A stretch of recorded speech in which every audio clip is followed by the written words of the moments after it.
So example कुछ ऐसा है, there is a convex lens of focal length 20 centimeter and rays from sun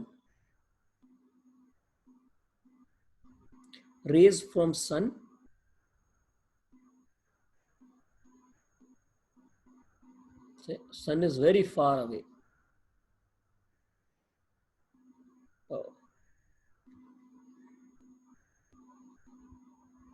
अब angle तो थोड़ा तो मुझे दिखाना ही पड़ेगा, नहीं तो फिर लगेगा नहीं कि ये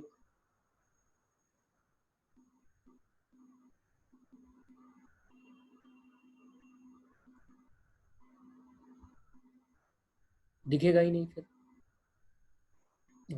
So these are rays from sun subtending total 2 degrees. It will be even smaller, इससे भी छोटा होगा ये, बट मैंने ले लिया 2 degrees. Focal length is 20 centimetre. कह रहा find diameter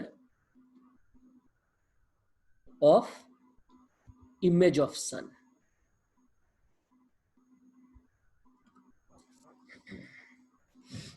Find diameter of image of sun. बहुत पुराने सालों में क्वेश्चन एग्जाम में था और रिसेंट ईयर में ऐसे आ गया. क्लासेस में तो कर ही गए थे मैं ऑलरेडी, बट इस ईयर बहुत सारे बच्चों ने पूछा. मोस्ट प्रोबेबली एनटीए ने जो सैंपल क्वेश्चंस दिए थे इंटीजर के, इस बार पहली बार एनटीए ने इंटीजर क्वेश्चंस डालने लगे जेईई मेन में, तो उन्होंने सैंपल क्वेश्चन में शायद ऐसा था कुछ. तो आपसे कहता है find diameter of image of sun. The lens has focal length 20 centimetre. किसी ने आंसर भी किया है, देखो क्या किया है. Hold on.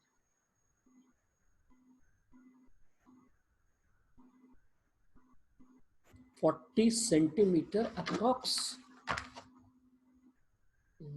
40 सेंटीमीटर. ये तो मेरी कहानी मुझे ही बता दी है. tan 1 डिग्री कितना होता है मुझे क्या पता. tan 1 डिग्री कितना होता है मुझे क्या पता. 40 सेंटीमीटर कुछ ज्यादा नहीं हो गया. और लोगों को भी करने दीजिए.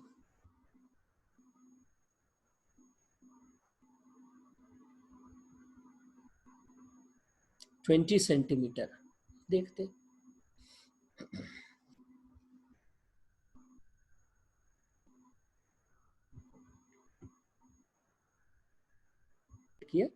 देखते कैलकुलेट करके. सो फोकल प्लेन बना लिया. यही बोला कि why this focal plane is so important. So focal plane बना लिया और ये आ गया आपका सन इमेज. मतलब जब कभी भी ऐसी प्रॉब्लम हो कि दूर से लाइट बहुत दूर से आ रहा है, आंख बंद करके फोकल प्लेन पे इमेज बना दो. So this is diameter. Okay, ये 2 डिग्री है तो ये पूरा भी 2 डिग्री होगा. और जब बहुत छोटा सा ट्रायंगल फॉर्म होता है तो it acts like arc of circle and what we know is R, और ये arc length S is equal to R theta, where theta should be in radian. है ना बात कि थीटा जो है वो रेडियन में होना चाहिए. So arc length is R theta. अब पहला काम है थीटा निकालना. तो theta is 2 degree into pi by 180. So it is pi by 90. ये तो है. डिग्री को रेडियन में पहले बदलो. अब ये arc length S will be equal to R. R की जगह पे फोकल लेंथ हम यूज कर सकते क्योंकि ये फोकल लेंथ होता है. So F and theta. S की जगह पे D, diameter of image of sun. Focal length is 20 centimetre into pi by 90 and ये आ गया सेंटीमीटर में क्योंकि 20 सेंटीमीटर में था. So diameter of image of sun is equal to 2/9 pi, so diameter is 2/9 pi. ये था। अब जो इसको डेसिमल में डालिए, हो सकता है और भी चीजें सही हो। करेक्ट है ना? हाँ, तो यहाँ पे इस तरीके से आपको फोकल लेंथ को ध्यान रखना है। फोकल लेंथ को इस तरीके से आपको ध्यान रखना है। Okay, now let's come to other points. तो जरा एक फोकल लेंथ निकालने का काम भी कर लेते, जिससे कि पैरेक्सियल और मार्जिनल का जो डिफरेंस है वो हमें समझ आ जाए। सिलेबस का पार्ट ही है। एक कॉनकेव मिरर ले लिया,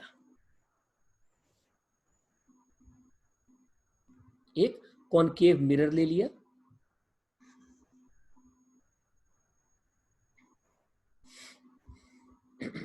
ओके, और इसमें हम लोग जानना चाहते कि इसका फोकल लेंथ कितना है। मिरर का जो पैरामीटर दिया होगा वो मिरर का रेडियस दिया होगा, राइट। अब रेज लेते, तो रेज पैरेक्सियल लेते हम लोग, या कोई भी जनरल रे लेते, देखते क्या हो रहा है, क्योंकि हम लोग को जनरल टर्म्स में निकालना है। ओके, इतनी दूर नहीं, थोड़ा नजदीक लेते, सो दैट ट्रायंगल्स कंस्ट्रक्ट करने में तकलीफ ना हो। ओके, सो रेज ले लिया, इंसिडेंट रेज। अब ये रेज लॉ ऑफ रिफ्लेक्शन के हिसाब से, तो हम लोग लॉ ऑफ रिफ्लेक्शन के हिसाब से देखते इसको, तो ये कहीं ना कहीं इसका सेंटर भी होगा, नहीं, इस कर्व सरफेस का कहीं ना कहीं सेंटर भी तो होगा, तो C for centre. Law of reflection क्या कहता है? तो लॉ ऑफ रिफ्लेक्शन कहता है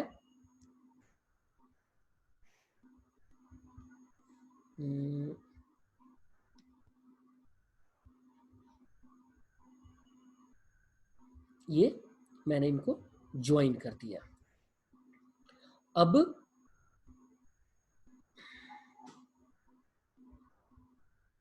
से ये रिफ्लेक्ट होकर यहां पे हिट करते हैं। मैं एरोज दे दूं ताकि पता लगे, ये इधर आए, इधर से रिफ्लेक्ट होकर आ गए, सेंटर से लाइन ज्वाइन करने का क्या मतलब है? ये एंगल थीटा, तो ये भी थीटा। लॉ ऑफ रिफ्लेक्शन यही तो है कि जितने एंगल पे लाइट आएगा उतने ही एंगल पे जाएगा। किसके साथ? नॉर्मल के साथ। तो सेंटर से मिरर पे, सेंटर से मिरर पे जो लाइन खींचेंगे वही तो नॉर्मल होगा। सो सेंटर से मिरर पे जो लाइन खींचेंगे वही नॉर्मल होगा। This line will be normal.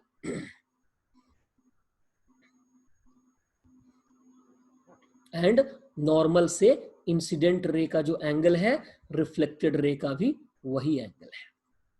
Okay, ये डल गया। अब यहां पे हम लोगों को निकालना क्या है? तो निकालना है ये लेंथ, यही है फोकल लेंथ, है ना। पैरेलल रेज जहां पे कट करे एक्सिस को, इधर ये भी कट करेगा, दोनों ड्रॉ कर दूंगा तो डायग्राम गंदा हो जाएगा, तुम्हें पता है। Okay, now how to begin with. तो क्योंकि ये एक्सिस और ये लाइन पैरेलल है, तो ऑल्टरनेट एंगल से ये एंगल भी थीटा हो जाएगा। बोलो बोलो। और हम लोग थोड़ा कंस्ट्रक्शन कर लेते हैं। ओके, कंस्ट्रक्शन करना आप जानते हैं, थ्योरम्स बहुत सारी की होगी आपने। एक्चुअली ज्योमेट्रिकल ऑप्टिक्स को मैथ्स का ही पार्ट समझना चाहिए, क्योंकि इसमें मैथ्स ही होता है बहुत।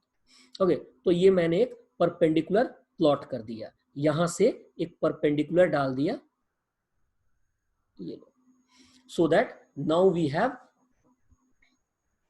To triangles. Let me name them. ये ओ पॉइंट कर दिया, इस पॉइंट को पी कह दिया, और यहाँ पे ये पॉइंट को कुछ स्पेशल कैपिटल एफ कर देते हैं, फोकस तो है ही, इसको कैपिटल एफ कर देते हैं, और इस पॉइंट को एफ डैश कर देते हैं। ये पॉइंट एफ डैश हो गया, और हमारे पास दो ट्रायंगल है यहाँ पे। Okay, now how to proceed. ठीक है, कह रहा सब सही है, सब सही है। ओके, सो ये दोनों ट्रायंगल क्या एक जैसे दिख रहे हैं? कॉन्ग्रुएंट दिख रहे हैं? थोड़ा थोड़ा याद होगा, ये थीटा है, ये भी थीटा है, ये 90 डिग्री है, तो दो एंगल्स अगर बराबर हो गए तो तीसरा भी बराबर, लेकिन ये तो सिमिलर की पहचान है, कॉन्ग्रुएंट की गारंटी तो नहीं दी जा सकती। बोलिए बोलिए, इससे कॉन्ग्रुएंट की गारंटी तो नहीं दी जा सकती। बताओ, कुछ तो एक बात बताओ जिससे कि ये कॉन्ग्रुएंट हो जाए यहीं पे।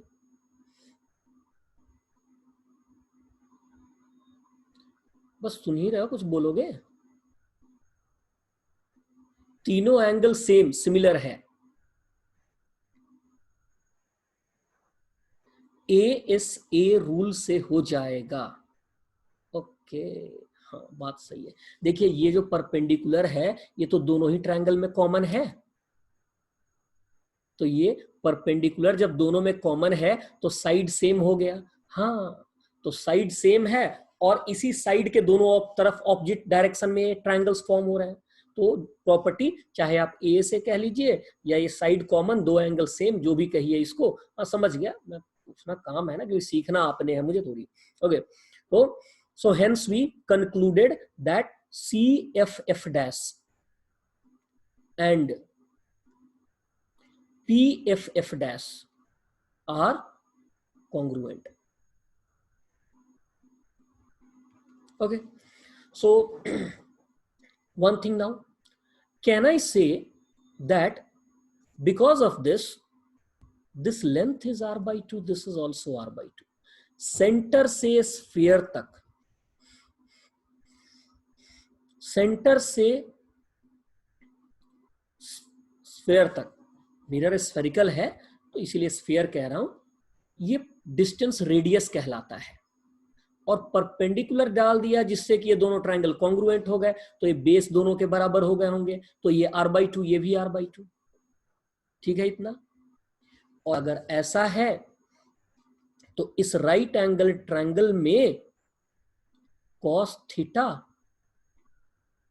इन CFF dash, in right angle triangle CFF dash, cos theta is r by 2 and CF, or CF is equal to r by 2 और cos थीटा नीचे, ऊपर जाके sec थीटा, cos थीटा नीचे तो ऊपर जाके sec theta, so CF is equal to r by 2 sec theta, r by 2 sec theta.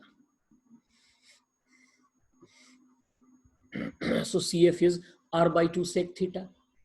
Now focal length f, the focal length f is CO minus CF, indirectly यही होगा ना, ये focal length कितना होगा, ये यहां से O तक का distance minus CF, CO centre से फिर स्फीयर तक का डिस्टेंस R होगा, और क्या होगा, तो ये हो गया R minus R by 2 sec theta.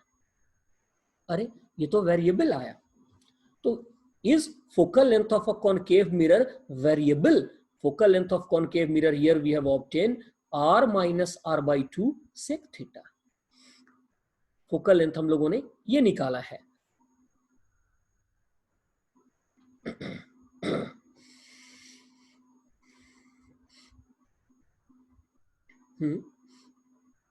So और any other means, by any other means ये फोकल लेंथ आप निकाल सके। ज्योमेट्री इन्वॉल्व है, geometry can be done variety of ways, नहीं बहुत सारे लोग ज्योमेट्री को पैशनेटली लेते हैं और अलग अलग तरीके से उनको सॉल्व करते हैं, जितने यंग आप होंगे उतना दिमाग आपका चलेगा। सही है, कुछ सजेशन आया है, that is welcome. So F is R minus R by 2 sec theta. So अब ये क्या कह रहा है कि थीटा इज वेरिएबल। मान लीजिए हमारा लाइट रे अगर पैरेक्सियल एक्सिस के नजदीक ना हुआ, दूर हुआ, अब उसका एंगल तो अलग होगा। ये दूर वाले रे के लिए सेंटर से लाइन ज्वाइन किया तो उसका एंगल कुछ और ही होगा। इस तरह फोकल लेंथ तो बदलता चला जाएगा। And it is no surprise, and it is no surprise that ये देखिए, ये दूर वाले लाइट रे का ये आके यहां इंटरसेक्ट कर रहा है लॉ ऑफ रिफ्लेक्शन से, जो एंगल बराबर करने से। तो देखिए इसका फोकस तो और अंदर चला गया, छोटा हो गया। तो कोई सरप्राइज नहीं है कि अगर मैं मिरर के अपर्चर साइज को लार्ज रख दूं, अगर मैं मिरर के अपर्चर साइज को लार्ज रख दूं, तो एक टाइम ऐसा आएगा जब ये फोकल लेंथ जो फोकस है वो ओ पे चला आएगा। अब क्या, जीरो लेंथ का फोकस हो गया। तो इसलिए भी ध्यान रखिए, आज के स्टार्ट के पॉइंट को कनेक्ट कर रहा हूं यहां कि why working with paraxial rays is only feasible option for us to keep maths simple. Fundamental चीजें, इनको टाइम लगाकर हम लोगों ने किया है, कल और आज और एक दो दिन और करेंगे। तो ये हमें ध्यान रखना है, इनको बहुत सीरियसली लेने हैं। है छोटी छोटी बात, पर जरूरत के समय कॉम्प्लेक्स सिचुएशंस में यही हमारे काम आने हैं। तो ये क्या है कि फोकस जो है वो वेरिएबल आता है, not only for mirrors, for lenses also. Spherical mirror lenses के लिए भी फोकस वेरिएबल आते हैं, और इसलिए इमेजेस में डिस्टॉर्शन आएगा। पैरेक्सियल रेज का इमेज कहीं और बनेगा, मार्जिनल का कहीं और बनेगा, और लार्ज साइज का अपर्चर है तो उनका कहीं और बनेगा। तो ये सब रियल लाइफ डिफिकल्टीज हैं। मिरर्स और लेंसेस के साथ काम करना उतना आसान नहीं है। ओके, सो अब कह रहा कि ये फोकल लेंथ वेरिएबल है। Even zero focal length cannot be ruled out. Keep angle large. Sec theta है, कॉस थीटा नहीं है कि मैक्सिमम वैल्यू 1 होगा। सेक थीटा तो स्टार्ट ही होता है 1 से और जाता है ऊपर, है ना बात। So focal length zero cannot be ruled out. Sec theta का वैल्यू आप 2 डाल दीजिए, 2 हो सकता है। 2 जैसे ही होगा 60 डिग्री पे तो 2 कट गया, r माइनस r 0, लो कहानी खत्म। जीरो फोकल लेंथ करो काम। Okay, so for paraxial rays, for paraxial rays theta tends to 0। Theta 1 degree 2 degree भूल जाओ, छोड़ो हटाओ। तो न भी एग्जैक्ट 0 हुआ, sec theta almost 1 and focal length r minus r by 2 will be r by 2। So for a spherical mirrors, be it concave mirror or convex mirror, focal length will be r by 2। So for spherical mirrors, focal length will be r by 2, right? Focal length will be r by 2, correct है? Okay. So focal length will be r by 2 and whether it is concave or convex mirror. So one more reason we have why we should stick to paraxial rays. This is one more reason why we should stick with paraxial rays. Whenever you use focal length as r by 2 for spherical mirrors, remember it will work only for paraxial rays. अब तुम 30 degree 40 degree, कभी कभी book के author वाले गलती कर देते, वो फ्लो में लिखते लिखते ऐसे एंगल वाले क्वेश्चंस बना देते, वो गलत है। ओके, तो why to keep aperture small, mirror के लेंसेस के छोटे, रेज पैरेक्सियल हुए। और मैं कह रहा हूं कि there is one or other limitation due to which the formulas which you know or you will learn will work only for paraxial rays। ये आपको बात दिमाग में बिठा के रखनी है कि आप कंप्लीट ज्योमेट्रिकल ऑप्टिक्स नहीं कर रहे हैं, larger angle away from axis इनके लिए आप काम नहीं कर रहे हैं, only closer to axis and parallel to axis, nearly parallel to axis, इनके लिए काम कर रहे हैं। और ये फॉर्मूलेज आपके केवल इन्हीं पैरेक्सियल रेज के लिए ही मदद करेंगे। Okay, only for paraxial rays they will help you। So concluded, concave mirror का focal length r by 2 होगा। आप ये डेरिवेशन खुद से भी एक बार करके देख सकते हैं। So ये इसी तरह convex mirror का भी होता है और lenses का भी होता है। They all due to their spherical nature they suffer from this demerit। Now here comes a remedy। There comes a remedy।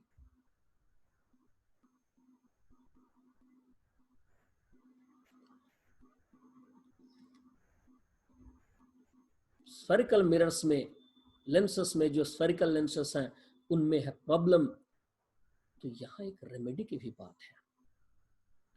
ये सरफेस जो मैंने ड्रॉ किया है it is parabolic.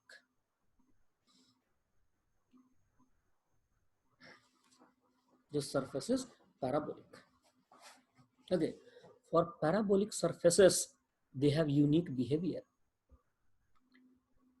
whether the rays are paraxial or they are marginal.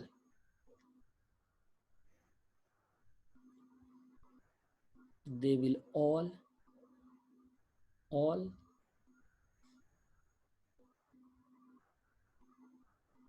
converge at same point. See the merit. यहां paraxial और marginal का अंतर नहीं है. पैराक्सियल हो या मार्जिनल हो, कहीं भी पैराबोलिक सरफेस पे फॉल किया, दे will all converge at focus and therefore this is true focus. Therefore this is true focus. Right. तो अच्छा है ना, स्फेरिकल मिरर से अच्छा है ये कि इनमें एक सिंगल फोकस मिला and Newton new this.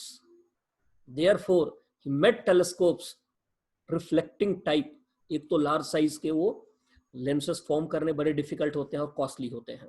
Okay, so he made reflecting telescopes की लार्ज एरिया का मिरर चाहिए, लेकिन स्फेरिकल डिफेक्ट तो रह ही जाएगा. वो फोकल लेंथ अलग होगा, इमेज का डिस्टॉर्शन होगा, मिलेगा कुछ नहीं.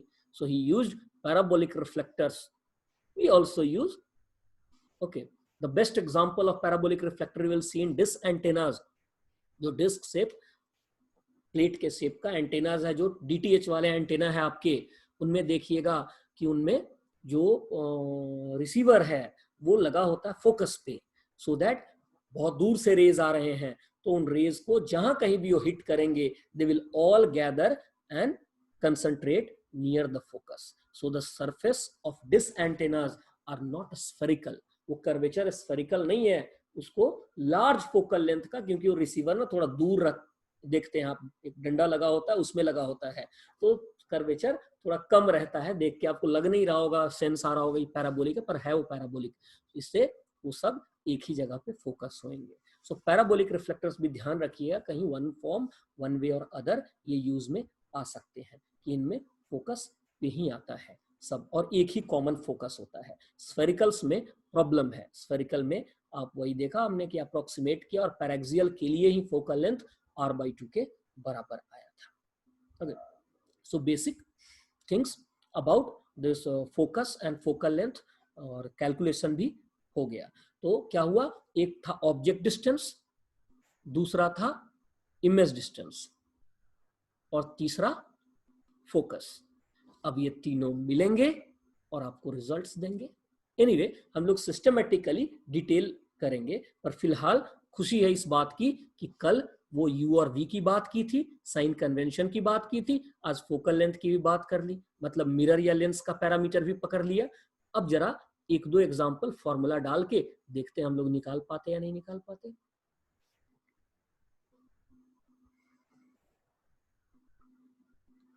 सही.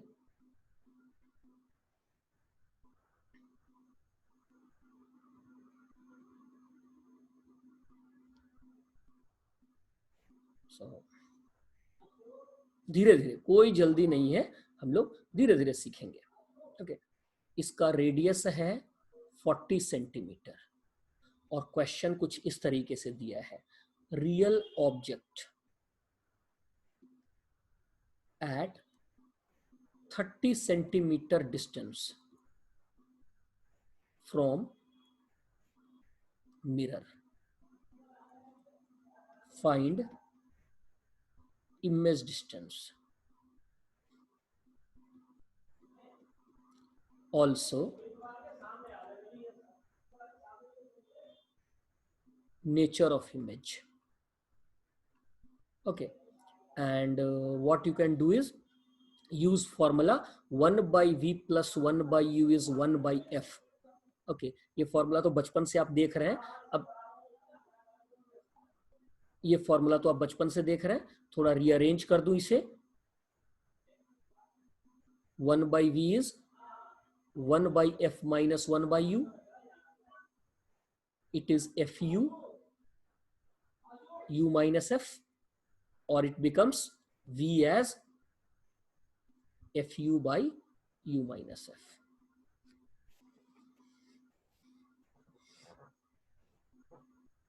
So use this formula.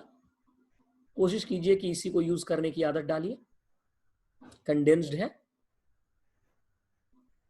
Data दिया है मैंने. ओके, कह रहे हैं 30 सेंटीमीटर प्लस 30 सेंटीमीटर. बदल दिया इतनी देर में answer. Plus 60 centimetre. Okay, plus 60 centimetre. Real image. No comments, डालते रहिए. माइनस 60.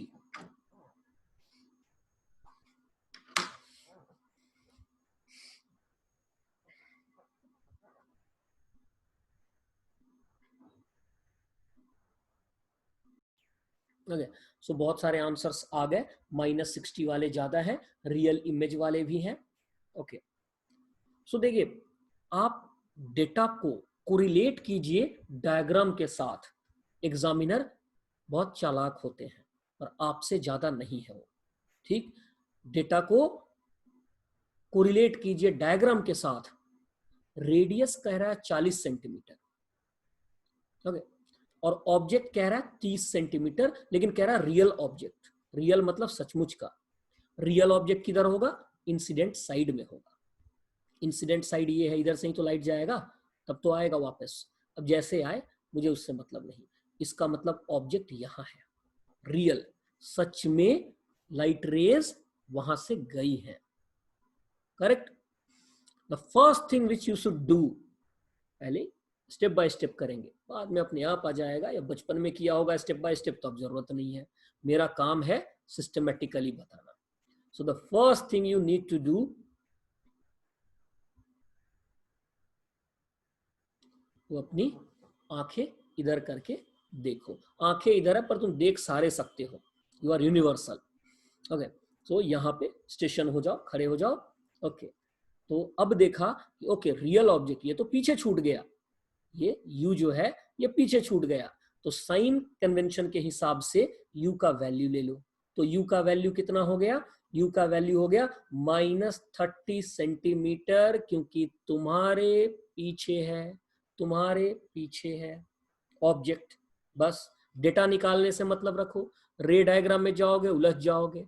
काम हो रहा है रे डायग्राम का. ये क्यों कर रहे हैं? क्योंकि लाइट सीधी जा नहीं पाई, जा करके बेंड हो गई.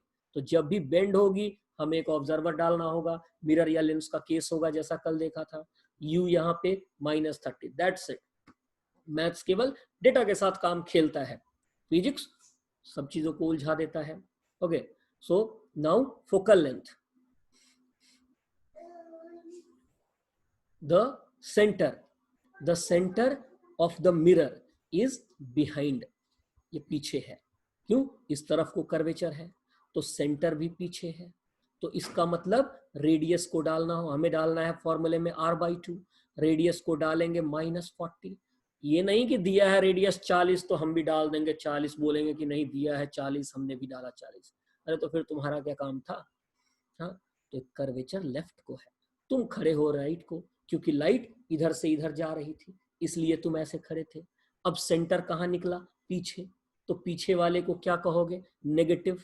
तो r की जगह पे क्या डालोगे? -40. तो r की जगह पे डाल दिया -40/2. तो ये आ गया -20 सेंटीमीटर. तो ये आ गया -20 सेंटीमीटर. अब v हो जाएगा fu by u minus f. ये आ जाएगा. फोकल लेंथ की जगह -20, u की जगह पे -30, u की जगह पे -30 माइनस f की जगह पे -20. ये क्या देगा? ये देगा 600 बाई -10. ये आ जाएगा -60. सही निकाला है आपने, -60 centimetre.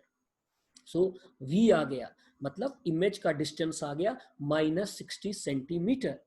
Now I have to identify whether it is a real image और वर्चुअल इमेज। तो मैं यही हूं, रिफ्लेक्टेड लाइट पीछे गया है और V नेगेटिव आया, मतलब V पीछे मिला, मतलब सच में जिधर लाइट वापस गया है रिफ्लेक्टेड, उधर ही इमेज भी मिला।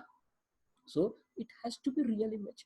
कल कुछ वन लाइनर्स भी बनाए थे, तो आप अगर वन लाइनर्स में न भी जाना चाहें तो भी ये बात यहां से कर सकते कि ये क्या देगा, ये देगा हमें रियल इमेज, राइट। तो ये हमें देगा real image -60 centimetre. Okay, so at least real image -60 centimetre we have gone through plan. ये सिस्टमेटिक तरीके से हम लोग गए हैं, ऐसे ही करते करते धीरे धीरे धीरे धीरे हम लोग जाएंगे, सही है ना। ओके, और भी नेचर है इमेज का, इरेक्ट है, इन्वर्टेड है, मैग्निफाइड है, डिमिनिश्ड है, बट उन सब के फॉर्मूले हैं। फॉर्मूले में आप डेटा डालेंगे, करेंगे। अभी वो धीरे धीरे करना है, अभी तो हमें साइन कन्वेंशन और बाकी की चीजों पे फोकस करना था मेनली, करेक्ट है। ओके, सो आज यहीं पे इसको खत्म कर देते, क्योंकि नई चीज करेंगे तो इट विल टेक टाइम। आपकी आगे मैथ्स की भी क्लास है।